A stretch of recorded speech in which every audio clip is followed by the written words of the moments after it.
I think I did great at the news conference. I think it was a strong news conference. I will tell you, I don't know what the fuss is all about. I think we did extremely well, and I think the press makes up the fuss. Look, it's fake news, and people understand. I think the press largely makes up a lot of the fuss about a lot of things, and I'm not talking about one of it. I'm talking about everything. It's crazy.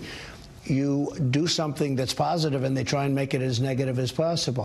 But they did, evidently, on Air Force One, realize there was a problem, reportedly, and they wanted to come up with a plan, and that's why part of that plan was the president addressing it the next day in the Oval Office. When he said he misspoke. Mike Huckabee is a Fox News contributor, former governor of the great state of Arkansas. He joins us right now from Huckabee World Headquarters. Mike, I know you feel that the president did the right thing in coming out and saying pretty quickly he misspoke. But at the same time, there are still a number of people on the political left who say, okay, he may have misspoken, but it's still an impeachable offense. That's absurd. I mean, that is as absurd as saying that Barack Obama should have been impeached when he bowed to the Saudi king. And there were a lot of conservatives that went crazy about that. But that's not an impeachable offense. You may not like what a president says, what he does, but impeachment implies something that it was intentionally harmful to the United States and something that was done that, as the Constitution says, high crimes and misdemeanors, none of which has happened.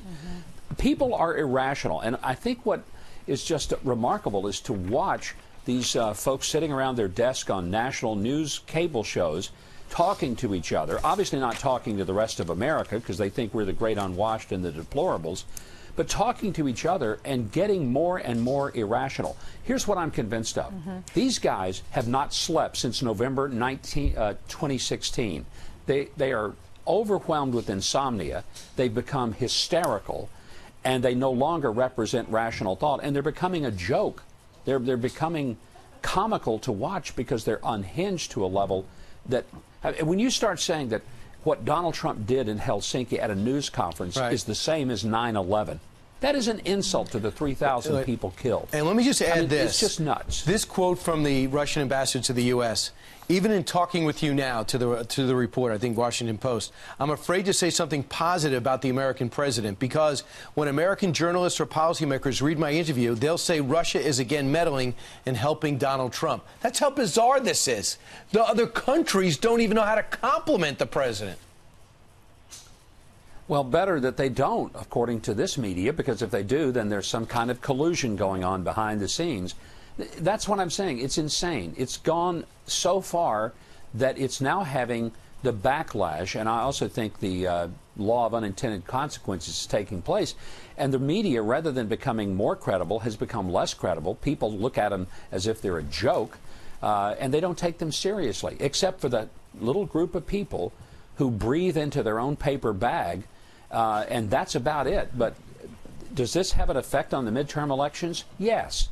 It'll make more people turn out and vote for the Republicans. You know, Governor, after he misspoke and then he made the correction, we all thought, how are voters going to feel about this? You know, we know how the left's going to feel. We know how the mainstream media is going to cover this. And then I thought, what about the Republicans? You have a lot of Republicans that were coming out against him. And then I wanted to see what the reaction would be after he clarified what he actually meant.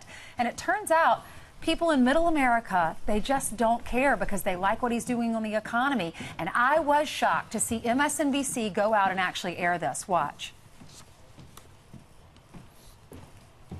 There's a lot of backlash going on now, especially when he said, well, I said I did and I didn't, but a lot of people weren't happy. Yeah, but I'm totally in support of him. And why? Why are you still supporting him? Because he's an entrepreneur.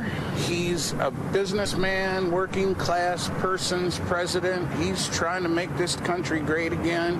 Do you support the president? Yes. Do you continue to support him despite this week? Yes. I'm not one bit worried about the rest of the world. They ain't worried about us, so, you know, I'm not worried one bit about what the rest of the world thinks. Governor, what's your reaction? Well, I think a lot of the people in the mainstream media and many of the Democrats, but then again, I repeat myself, I think a lot of them don't understand the reason Donald Trump was elected was the people that you just saw on the interviews. They're the reason. They're tired of elitist snobs looking down their noses at them. They saw their pensions and their paychecks disappear under the policies of these people who did quite well under any economy. But the folks who are standing on concrete floors, lifting heavy things, getting their hands dirty, they were taking a beating, and they'd had enough of it, and they've still had enough of it. And they're tired of having this attitude given toward them that somehow they're just not as good, that they're the basket of deplorables. And they're rising up. I'm telling you, this is not going away. This was not a one-election moment. Right. Sure. This is a movement, right. and people are seeing it. And the president has been talking. Brian was referencing an item in the New York Times where it sounds like the White House is in damage control mode, trying to get out there. We played the president a number of times has come out in the past, in the last year or two, saying essentially that he thought it was Russia meddling or other countries or something like that. So he's done that a number of times. But to your point about politics, Axios in the last hour released a poll they did. They said 79% of Republicans approve of the way President Trump handled the Putin press conference, and 85% think Russia's war on our elections is just a distraction. So, there are a whole bunch of people who feel that way. And the fact is, we all recognize Russia tried to meddle in our elections. What we also recognize, if our brains weren't left on the nightstand, is that it didn't impact the election. Hillary didn't lose because of Russia. In fact, she tried to help Russia get a dossier so they could do something damaging to Donald Trump. That's what I want to keep reminding people. There was collusion, and it was Hillary's campaign who did it. Did the Russians try to interfere? Yes. Did they succeed? Doesn't appear that they did.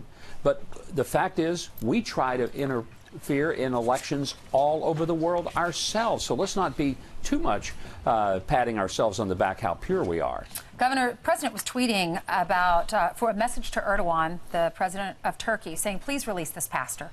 This pastor is Andrew Brunson. We've talked about him for a year and a half at least. This October, he'll be behind bars for 2 years. All he was doing was trying to spread Christianity in Turkey, he and his wife. And the president tweeted out, Erdogan should do something to free this wonderful Christian husband and father. He's done nothing wrong, and his family needs him. Turkish government is saying that he's a spy. What's your reaction to this? Well, first of all, I'm so proud of our president and vice president, both of whom have been very strong, very clear to Erdogan and the Turkish government. Turkey's a NATO country. It's getting a little bit disgusting that a country that we may have to defend is becoming as oppressive as maybe some country that we would have to defend against. And I think it's time for us to evaluate whether Turkey belongs in NATO.